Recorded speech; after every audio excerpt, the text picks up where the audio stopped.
Hello बच्चों, जैसा कि आप ब्लैक बोर्ड पे देख चुके होंगे कि इस पे लिखा हुआ है ऑनर्स केमिस्ट्री। तो आपको थोड़ा बहुत आइडिया आ ही गया होगा कि हम किस बारे में बात करने वाले हैं या फिर हम अपने वीडियोस के थ्रू आप तक क्या पहुंचाना चाहते हैं। बहुत से बच्चों का अनुमान सही है। हम अब इन वीडियो के माध्यम से आप तक केमिस्ट्री के बारे में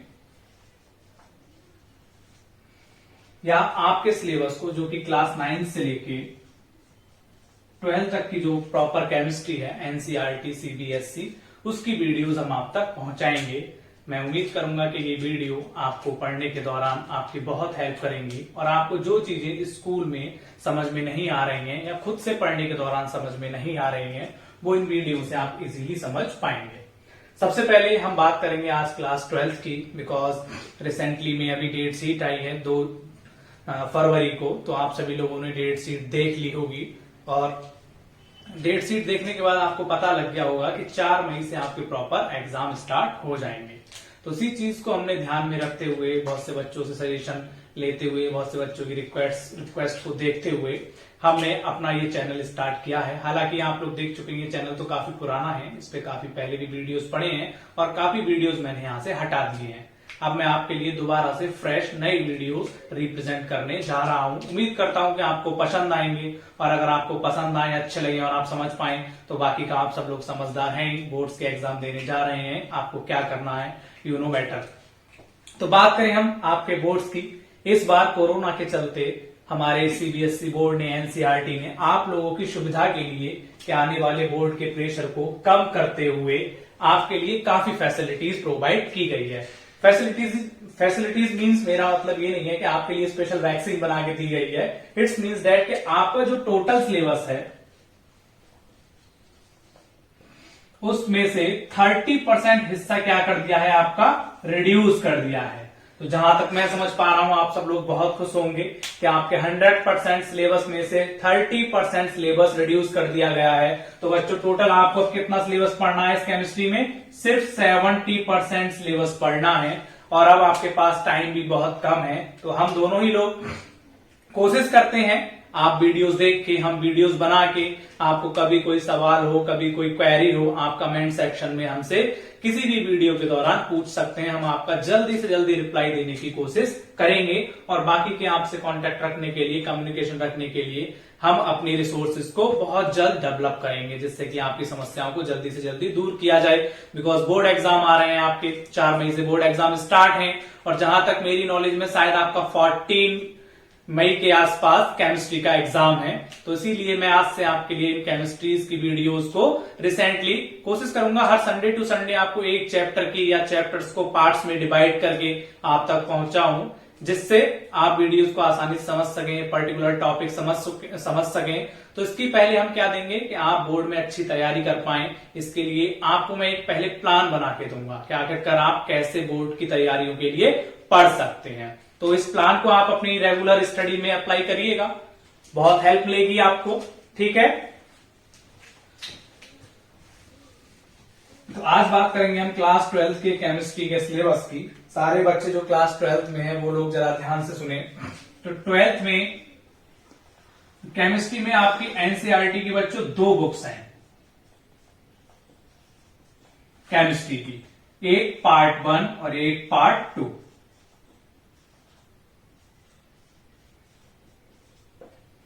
आप सब लोगों ने ले ली होंगी, बहुत से बच्चे साइड बुक भी पढ़ रहे होंगे।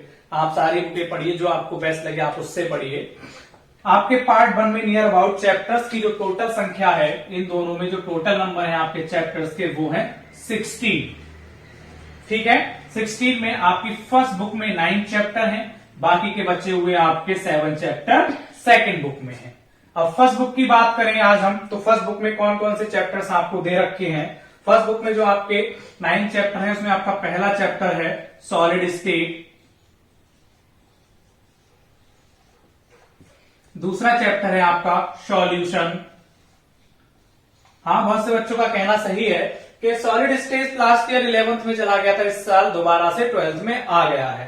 थोड़ा सिलेबस में कंफ्यूजन रहा होगा, वो इस साल सॉल्व कर दिया गया है। दूसरा चैप्टर बच्चों आपका सॉल्यूशन, तीसरा चैप्टर है आपका इलेक्ट्रोकेमिस्ट्री,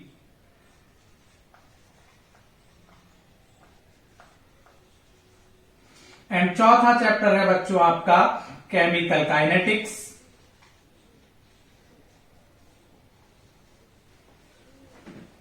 फिफ्थ चैप्टर है बच्चों आपका सरफेस केमिस्ट्री।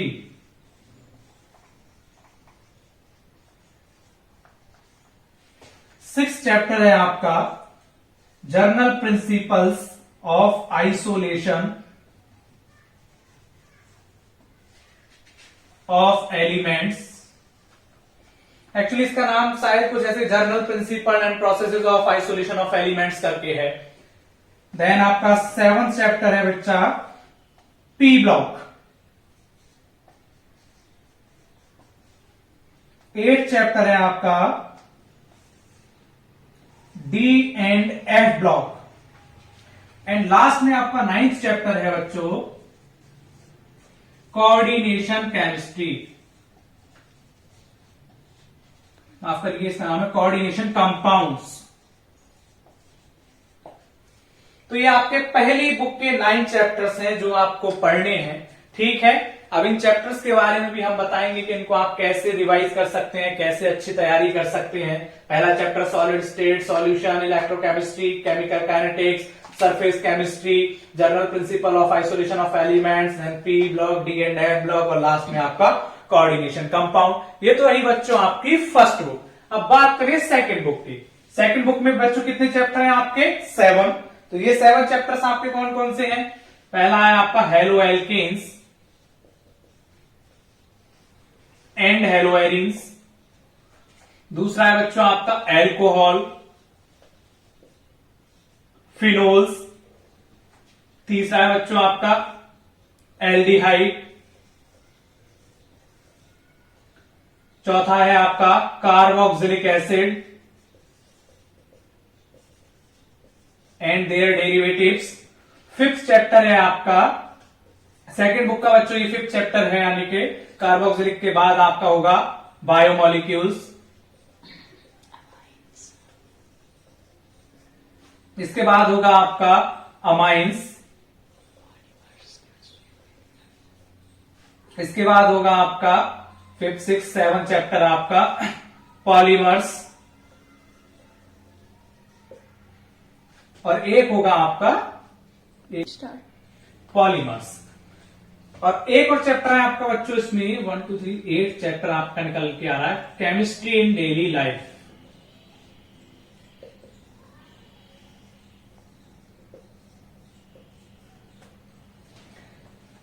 एक्चुअली इसमें थोड़ा सा क्या हो गया है, आपका जो अमाइंस है वो एल्डिहाइड्स के, सॉरी जो कार्बोक्सिलिक है वो एल्डिहाइड्स में आता है।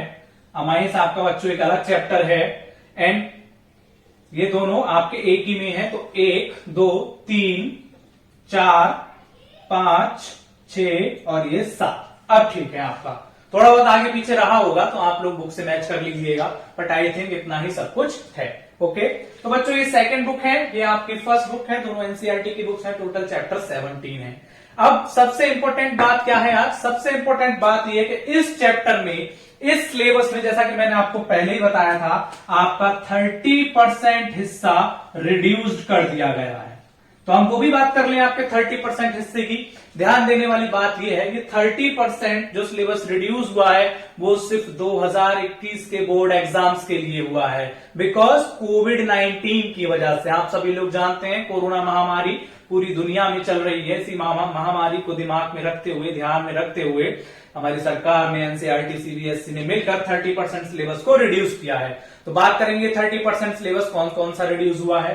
पहला तो आपका फर्स्ट बुक में जो बच्चा चैप्टर रिड्यूस हुआ है, जो पूरा का पूरा हटा दिया गया है, यानी कि एंटायर चैप्टर हटा दिया गया है, वो है आपका general principle and processes of isolation of compounds. ये पूरा का पूरा चैप्टर हटा दिया गया है। तो इस साल आपको इस चैप्टर से कुछ भी नहीं पढ़ना है। हालांकि अब तक जो बोर्ड एग्जाम हुए थे उनमें इस चैप्टर से भी क्वेश्चंस आया करते थे, बट इस साल नहीं आएंगे। आपके लिए बहुत अच्छी बात है, ये सिलेबस रिड्यूस किया गया है। इसके बाद इस बुक से, फर्स्ट बुक से कोई भी चैप्टर नहीं हटाया गया है, सब ज्यों के त्यों दिए गए हैं। एंड सेकंड बुक की जब बात करेंगे तो सेकंड बुक में आपका एक तो बच्चों सबसे लास्ट चैप्टर जो है आपका केमिस्ट्री इन डेली लाइफ हटा दिया गया है। इसके साथ साथ आपके में से पॉलीमर्स एक पॉलीमर्स करके भी चैप्टर है, वो भी बच्चों हटा दिया गया है। ये दोनों चैप्टर आपके सेकंड बुक से हटा दिए गए हैं। देखो कितनी अच्छी बात है। टोटल 16 चैप्टर, अब आपके 3 चैप्टर हटा दिए तो 16 - 3 = 13 चैप्टर। अब आपको सिर्फ 13 चैप्टर अच्छे से तैयार करने हैं। हालांकि ये जो फर्स्ट बुक और सेकंड बुक के चैप्टर्स हैं, इन चैप्टर्स के अंदर से भी बच्चों लोग टॉपिक्स हटाए गए हैं, लेकिन इन टॉपिक्स को हम अभी नहीं बता सकते। जब हम ये पढ़ाना स्टार्ट करेंगे तो आपको एक एक चैप्टर करके इनके टॉपिक्स में जो हटाया गया है उसको बताते हुए चलेंगे। एक बात ध्यान और रखना बच्चा लोगों, मैं जो वीडियोस बनाऊंगा वो पूरे सिलेबस के साथ बनाऊंगा, यानी टोटल 100% सिलेबस में अपनी वीडियोस में कवर करूंगा। कितना? 100%। जो आपका 30% सिलेबस रिड्यूस है, मैं जब वीडियो बनाऊंगा तो वहां तक बता दूंगा बच्चा लोगों कि आपके लिए कितना पढ़ना है, कितना नहीं पढ़ना है, बिकॉज आप बोर्ड्स के बाद एंट्रेंस एग्जाम भी देंगे। तो इसलिए हम 100% की तैयारी करके चलेंगे और आप में जो 30% आपके सिलेबस में रिड्यूस हुआ है उसको भी साथ के साथ आपको बताते हुए चलेंगे, जिससे आपको कोई कंफ्यूजन ना रहे और बोर्ड्स की अच्छे से आप लोग तैयारी कर पाए। तो हम स्टार्ट करते हैं आज का पहला चैप्टर, जो कि है आपका सॉलिड स्टेट। इसके बारे में बच्चों आज मैं आपको थोड़ा सा ब्रीफली आइडिया दूंगा। देयर मैं चैप्टर्स लेके नेक्स्ट वीडियो से, जो इसके बाद में अगली वीडियो आपको लेके आऊंगा कमिंग संडे, वहां पे आपको पूरा चैप्टर एक्सप्लेन करूंगा। अभी मैं सिर्फ थोड़ा सा एक्सप्लेनेशन दूंगा इस चैप्टर के बारे में, पर्टिकुलर चैप्टर्स के बारे में। पहला चैप्टर है आपका क्लास 12th में सॉलिड स्टेट। सॉलिड स्टेट में जनरली आपको क्या पढ़ना है बच्चा लोगों? इसमें आपको पढ़ना है सॉलिड्स के बारे में, क्रिस्टल्स के बारे में, यूनिट सेल के बारे में, पैकिंग्स के बारे में, पैकिंग एफिशिएंसी, डिफेक्ट्स के बारे में, and electrical and magnetic properties के बारे में। तो पहले चैप्टर की जो मेन थीम है बच्चों वो ये है आपकी, ठीक है। इसको जब हम चैप्टर पढ़ाएंगे तब बताएंगे। अगला चैप्टर है आपका सॉल्यूशन। सॉल्यूशन में आप क्या पढ़ेंगे वो बताया जाए आपको। सॉल्यूशन में आप पढ़ेंगे पहले तो बच्चों इस चैप्टर से आपका बोर्ड में न्यूमेरिकल हमेशा पूछा जाता है और मैक्सिमम टाइम पूछा गया है। पहले तो स्ट्रेंथ पढ़ेंगे, क्या हम सॉल्यूशन की या केमिकल्स की स्ट्रेंथ कैसे निकालेंगे। इसके अंदर आपके कई सारे फॉर्मूले हैं, जैसे molarity, mole fraction, mass percentage, volume percentage, ETC. Then solution के बारे में पढ़ेंगे, सॉल्यूशन क्या होता है, सॉल्यूशन के अंदर सॉल्यूट एंड सॉल्वेंट क्या होते हैं, कितने टाइप्स के होते हैं, ठीक। इसके बाद और क्या पढ़ेंगे? अगला इलेक्ट्रोकेमिस्ट्री है, इसमें सेल्स वगैरह के बारे में पढ़ेंगे। आगे सरफेस केमिस्ट्री है, सरफेस पे होने वाले केमिकल रिएक्शन या केमिकल फिनोमिना के बारे में पढ़ेंगे। आगे केमिकल काइनेटिक्स है, केमिकल काइनेटिक्स में आप लोग रेट के बारे में पढ़ेंगे और रस्ट इक्वेशन के बारे में पढ़ेंगे, ठीक है। अगला चैप्टर है आपका general principle of isolation of elements. Actually ये 2021 बोर्ड्स के लिए हटा दिया गया है, लेकिन फिर भी बच्चों मैं बताता हूं उसमें आपको क्या पढ़ेंगे। आप इसमें पढ़ेंगे कि आखिरकार हम एलिमेंट्स को, मिनरल्स को किस तरह करके डग आउट करके निकालते हैं, कैसे उनको सेपरेट करेंगे, कैसे उनको प्योर करेंगे, ठीक, कैसे उनकी मैन्युफैक्चरिंग करेंगे। आगे पी ब्लॉक एलिमेंट आप लोग बहुत अच्छे से जानते हैं, 10th लेवल पे पढ़ के आ रहे हैं। एस, पी, डी, एफ आपके पीरियड टेबल के 4 ब्लॉक्स होते हैं। तो पी ब्लॉक, डी और एफ ब्लॉक, ये 3 ब्लॉक इस साल आपके सिलेबस में हैं। और ये भी आप जानते होंगे कि पी ब्लॉक और एस ब्लॉक आप ऑलरेडी थोड़ा थोड़ा हिस्सा 11 में पढ़ के आ चुके हैं, तो ये चैप्टर आप आसानी से पढ़ लेंगे। इसके बाद आपका कोऑर्डिनेशन कंपाउंड, देखने में आपको नया लगेगा लेकिन बहुत सिंपल चैप्टर है, बहुत अच्छा चैप्टर है और इससे भी बोर्ड्स में आपके सवाल 2 से 4 नंबर के आया करते हैं। इसमें जनरली आप नोमेनक्लेचर पढ़ेंगे, बीबीटी पढ़ेंगे, सीएफटी पढ़ेंगे, वार्नर्स कोऑर्डिनेशन थ्योरी पढ़ेंगे। ओके बच्चा लोगों, इतना आपको कोऑर्डिनेशन कंपाउंड में पढ़ना है। सेकंड बुक आपकी हेलो एल्केन्स एंड हेलो एलिन्स है, इनकी preparation, chemical property, physical property, okay. Same alcohol, phenol, aldehyde, carboxylate and amines, इन सारे चैप्टर्स में आपको सेम चीज पढ़नी है। Preparation, nomenclature, physical property, chemical property, okay बच्चा। अमाइंस मैंने भी बताया आपको, बायोमोलिक्यूल्स आपके बायो से रिलेटेड है केमिस्ट्री में, क्योंकि बायो और केमिस्ट्री आपस में मिक्स होते हैं तो एक नया ब्रांच बनता है जिसको हम बायोमोलिक्यूल्स या बायोकेमिस्ट्री के नाम से जानते हैं। इनमें आप मॉलिक्यूल्स के बारे में protein, carbohydrate, fat, glucose, etc के बारे में पढ़ाई होगी आपकी। Polymers you know very well, daily life में आप लोग बहुत सारे पॉलीमर्स को यूज कर रहे हैं तो अच्छे से आप जानते होंगे। Then chemistry in daily life, हम अपने डेली लाइफ में केमिस्ट्री में क्या कर रहे हैं, कैसे यूज कर रहे हैं, क्या यूज है और क्या काम आएगी हमारे केमिस्ट्री।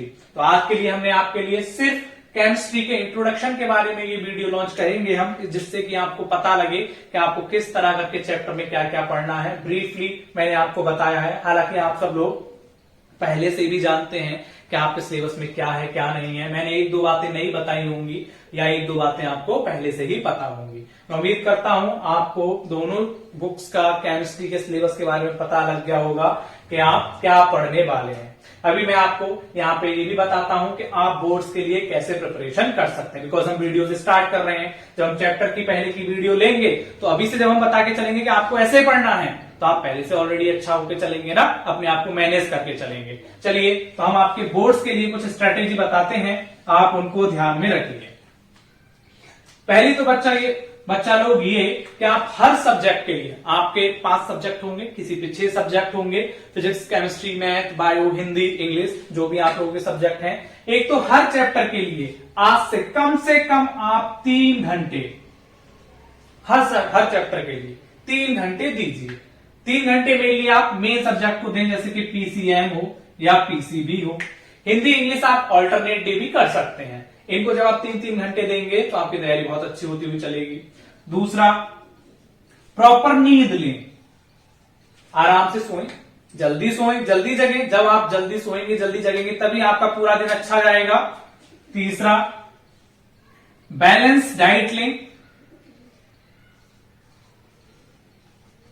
जब तक खाना अच्छा नहीं होगा बच्चा लोग, दिमाग काम नहीं करेगा। और आप लोग बहुत अच्छे से जानते हो कि हमारा दिमाग भी तभी काम करता है जब हम कुछ खाएंगे, ठीक है ना। बहुत से लोग कम खाते हैं, बहुत से लोग ज्यादा खाते हैं। कम या ज्यादा खाने का कोई मैटर नहीं, बस बैलेंस डाइट लें। जितनी आपको जरूरत है उतनी डाइट लें। रेगुलर पढ़ाई आप लोग रोज स्टडी करें। स्टडी में जिस दिन आप लोग बच्चा लोग छुट्टी कर जाएंगे, एक दिन अगर या 1 घंटे आपने स्टडी नहीं की, तो ये घंटा, ये टाइम आपके पास लौट के नहीं आएगा, बिकॉज अब टाइम बहुत स्पीड से आएगा और सीधा आपको होश आएगा आपके एग्जाम में। अभी बहुत से स्कूलों में फेयरवेल पार्टीज होंगी, बहुत से बच्चों के प्रैक्टिकल्स चलेंगे, तो आप लोग भी बिजी रहेंगे फाइल्स बनाने में, प्रैक्टिकल्स देने में, डाटा कलेक्ट करने में। तो इसीलिए बच्चा लोगों टाइम से पढ़ें, टाइम से सोएं, खाएं और अच्छा खाना खाएं। एक पर्टिकुलर अपना टाइम टेबल रखें और उस टाइम टेबल को स्ट्रिक्टली फॉलो करें। टाइम टेबल लाइक कि कितने बजे आपको सुबह उठना है, कितने बजे से पढ़ना शुरू करना है, कितने बजे खाना खाना है, कितने बजे अपने आप को थोड़ा सा रेस्ट देना है। एंड इस सब काम के बीच में अपने आप को एक रेस्ट जरूर दे बच्चा लोग। कहीं ऐसा ना हो कि आप पढ़ते रहे और रेस्ट ही नहीं दे रहे हो अपने आप को। जब आप अपने आप को रेस्ट नहीं देंगे तो आप थक नहीं जाएंगे। जब थक जाएंगे तो आपका अगला दिन या अगली रात या अगला सब्जेक्ट खराब हो जाएगा। ये भी आपको ध्यान देना है, ठीक है बच्चा लोगों। एंड एक और चीज जो आजकल हमारे बच्चे लोग बहुत कम करते हैं, जो भी चीज आप पढ़ें उसको एटलीस्ट 1 से 2 बार लिख के जरूर देखें। जब आप लिख के देखेंगे तो आप श्योर हो जाएंगे। हाँ, मैं जानता हूं बहुत से बच्चे क्या करते हैं कि चीज पढ़ ली, पढ़ने के बाद हाँ ये तो आ गया मुझे, चलो अगले टॉपिक पे बढ़ते हैं, और वही चीज आपसे थोड़ी देर बाद पूछ ली जाए या 2-4 दिन बाद पूछ ली जाए तो आप थोड़ा बहुत मिस कर जाते हैं, थोड़ा बहुत आपके दिमाग से निकल जाता है या आप अटक जाते हैं। इस चीज को दूर करने के लिए आप हमेशा चीज को पढ़ने के बाद लिख के जरूर देखें। लिख के देखने से आपको प्रॉपर लैंग्वेज मिलेगी, आपको पता लगेगा कि आप प्रॉपर कितना टाइम देखो, बिकॉज आपका जो बोर्ड का एग्जाम होगा वो 3 आवर्स का ही तो होगा बच्चा लोगों। 3 से 3.5 तो मिलेंगे नहीं आपको, तो इसलिए लिख के अभी से देखेंगे तो आपको पता लगेगा कि हमें कितना टाइम लग रहा है किसी चीज को तैयार करने में, किसी चीज को लिखने में। पर सफिशियंट मैटर ही लें, ना ज्यादा ना कम। ये हम पढ़ाते चलेंगे तो आपको बताते चलेंगे। तो ये थोड़े से स्टेप्स हैं, आप अपनी डेली लाइफ में फॉलो करिए। आई होप कि आपको फायदा मिलेगा और आप इस चीज से अपने बोर्ड्स एग्जाम को अच्छा प्रोसीड कर पाएंगे। हम दोनों मिलके आपके बोर्ड्स की हेल्प करेंगे। आप लोग पढ़िए, वीडियोस देखिए, देखने के बाद कुछ डाउट है आप हम तक लाइए, हम उसको सॉल्व करेंगे। ठीक है बच्चा लोगों, आज के लिए इतना ही। नेक्स्ट वीडियो बहुत जल्द लेके आऊंगा मैं, आपका आनंद राज केमिस्ट्री क्लासेस सीधा।